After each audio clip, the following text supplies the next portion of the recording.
Bom, eu vou apresentar agora para vocês o grupo das conjunções da causalidade, né? São as causais, as explicativas, condicionais.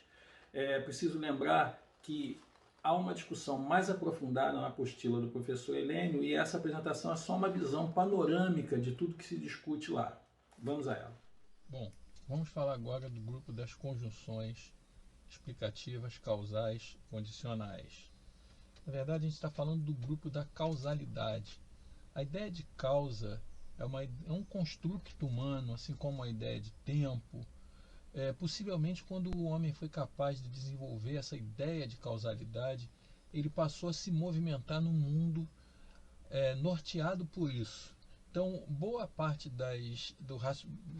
do que o homem raciocina está orientado pela ideia de que um fato pode gerar um segundo fato. E a partir daí ele começa a se estruturar, não só projetando para o futuro essas noções, como incluindo na sua maneira até de se relacionar com o outro ser humano. Vamos aproveitar então para dar uma olhada na diferença entre a explicação e a causa, quer dizer, as conjunções explicativas e as causais numa ótica discursiva, que é a posição do Helênio na apostila dele. Repare essa frase: o mercado financeiro busca esses profissionais, pois encontra neles capacidade de unir abstração, bom senso, etc. Reparem que essa oração introduzida por pois encontra neles capacidade, exprime uma ideia de causa em relação à consequência que é mercado busca profissionais. É um fato, né? Então, nesse período, a fórmula é: o mercado busca esses profissionais e a causa dessa busca é encontrar neles a capacidade de unir abstração, bom senso, raciocínio lógico, etc. Vamos ver aqui um caso de explicação que aí já vai mudar um pouquinho. A atitude defensiva de Vanessa foi estranha porque ninguém a estava ameaçando. Repare que esse porque ninguém estava ameaçando não exprime causa de nada que está ali antes.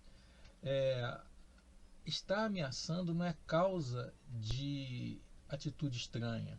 Na verdade, esse porque ninguém estava ameaçando está justificando a opinião de quem anunciou que achou que a atitude foi estranha. Então, esse ninguém estava ameaçando uma explicação para uma opinião, para uma opinião de quem produziu a frase. Então, estranha é opinativo, é subjetivo, e alguém então está tentando justificar a sua declaração de que achou estranha a atitude defensiva de Vanessa.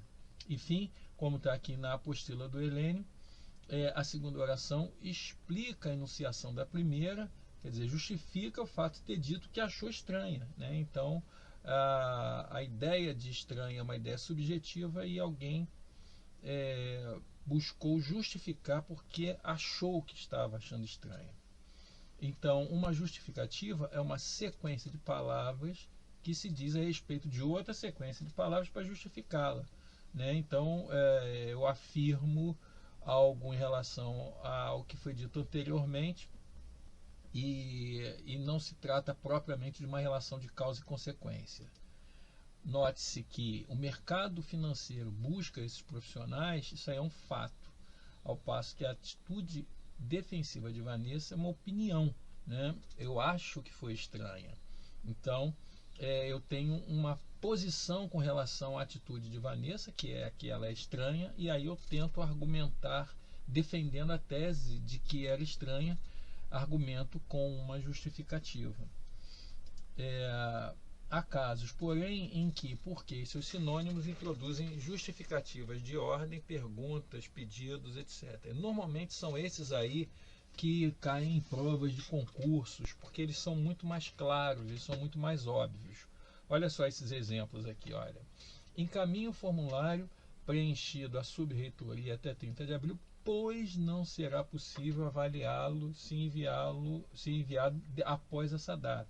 Reparem que esse pois não será possível não é causa de encaminhe formulário ou de 30 de abril. Isso aqui é uma justificativa para uma ordem, aquele encaminha ali. Então, no que eu tenho imperativo, e isso daí é a marca assim mais flagrante, né, de que eu estou diante de uma oração coordenada explicativa, eu estou justificando o uso daquela ordem ali. Olha esse de baixo aqui, ele é mais claro ainda. Repare, não grite, porque o menino está dormindo. Esse porque o menino está dormindo não é causa de não grite, é uma justificativa para uma ordem que foi dada anteriormente. Mesma coisa eu observo aqui, olha, o grave. Grave o programa para mim, por favor, que eu preciso fazer um trabalho. Também eu tenho um imperativo. Tem um imperativo, tem uma marca de um pedido, de uma ordem, eu tenho a explicação para esse pedido. Observe que isso daí, esse que eu preciso fazer um trabalho, não é causa para grave um programa, e sim uma justificativa para um aspecto daquilo que foi anunciado anteriormente, que foi um pedido, uma ordem, uma solicitação. E por fim eu tenho o caso da pergunta em que eu digo, Ricardo é gaúcho? Porque ele tem um leve sotaque sulista. Esse porquê ele tem um leve sotaque sulista não é causa de Ricardo é gaúcho, e sim uma justificativa de uma pergunta que eu fiz anteriormente. Então, a justificativa justifica uma enunciação e não um fato, ao passo que a causa se relaciona efetivamente a um fato. Então, eu estou no âmbito da diferença entre o que é lógico e o que é argumentativo. A explicação está no mundo da argumentação, ao passo que a causa está no mundo da lógica. Observa esse caso. Choveu porque o chão está molhado. A entonação aqui é que vai justificar, vai ajudar, melhor dizendo, a mostrar que esse porque o chão está molhado não é causa de choveu. Aliás, o lugar comum é o contrário. É que o chão está molhado porque choveu. A relação entre o chão estar molhado e chover é uma relação de causa e efeito, só que não nessas circunstâncias. O porquê deveria estar lá antes, aqui no choveu. Né? Então, o chão está molhado porque choveu. Então, quando eu tenho choveu porque o chão está molhado, é uma opinião minha a respeito de um fato que pode ter acontecido ou não. Repare que se fosse o chão está molhado porque choveu, até a entonação muda. Olha, o chão está molhado porque choveu. Olha aqui em cima. Choveu porque o chão está molhado. Repare que essa entonação ascendente é típica da explicação nessas circunstâncias. Neste caso, o chão está molhado porque choveu estabelece a relação lógica que é realmente de que o chão se molha em situações de chuva. É isso. Agora vamos dar uma olhada na diferença e semelhança entre as causais e condicionais. Também, tanto as causais quanto as condicionais estão nesse grupo grande, que é o grupo da causalidade. Lembrando que, quando eu falo de causalidade, eu estou falando de uma grande relação entre causa e consequência. Não existe causa sem consequência, não existe consequência sem causa. Repare essa frase aqui que todo mundo vai identificar como sendo uma que tem uma oração subordinada adverbial condicional. Se eu receber um dinheiro extra, eu vou trocar a geladeira. Ninguém tem dúvidas de que isso daqui, se eu receber um dinheiro extra, é um caso de condição. Mas reparem que a relação entre receber um dinheiro extra e trocar de geladeira é uma relação de causa e consequência, em que eu vou trocar a geladeira, vai ser consequência de eu receber um dinheiro extra.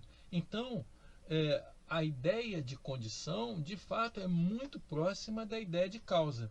Vamos cotejar com uma causal que todo mundo considera como causal, que é esta aqui. Como eu recebi um dinheiro extra, eu vou trocar de geladeira. Aqui eu tenho realmente, em como eu recebi um dinheiro extra, eu tenho realmente uma oração adverbial causal. Aqui eu tenho a causa, receber dinheiro extra, e a consequência, trocar de geladeira. Mas eu tenho também aqui uma causa se eu recebi um dinheiro extra, e uma consequência que é trocar de geladeira. Então, qual é a diferença que há entre a causa e a consequência? A diferença é que a condição, a causa e a condição, né? A condição é uma causa projetada para um universo hipotético. Como assim? Reparem que nos dois casos eu tenho causa e consequência, causa e consequência. A diferença é que aqui eu projeto para um mundo hipotético, um mundo que não existe. Não é necessariamente um mundo futuro, porque é possível também estruturar isso em passado. Não se trata de futuro, mas se trata de um mundo irreal, um mundo inexistente. Quer dizer, condição como uma causa projetada para o mundo, para um universo hipotético, é uma maneira que você vai ter para conduzir, inclusive em sala de aula, essa discussão com o seu aluno, porque vai ter quem discuta. Mas eu não consigo ver a diferença entre condição e causa. E você vai ter que dizer o seguinte: de fato, uma condição é um tipo de causa. É um tipo de causa, só que numa circunstância especial, uma situação de projeção para o mundo irreal, inexistente. É isso. Bom, nós vimos nessa apresentação como é pouco pedagógico apresentar uma lista de conectores apenas em ordem alfabética. Os coordenativos e os subordinativos, especialmente aqueles que encabeçam as orações adverbiais, têm valores semânticos muito interessantes e que, se bem trabalhados em sala de aula, podem levar os alunos a ter um entendimento bem mais preciso daquilo que se vê no texto, as intenções do autor, né? E também nós vimos a necessidade de delimitar os valores desses conectores, evitando simples tautologias do tipo a condicional exprime condição, a aditiva exprime adição, a adversativa exprime uma adversidade, a final exprime uma finalidade. Isso é muito pouco, isso diz muito pouco do valor semântico desses conectores. Então, eu entendo que apresentar para os alunos esses valores semânticos, entrando nos seus detalhes, nas suas características, vai levar o aluno a um entendimento bem satisfatório do que está sendo lido no texto e, evidentemente, de quando ele tiver de produzir um texto. É isso.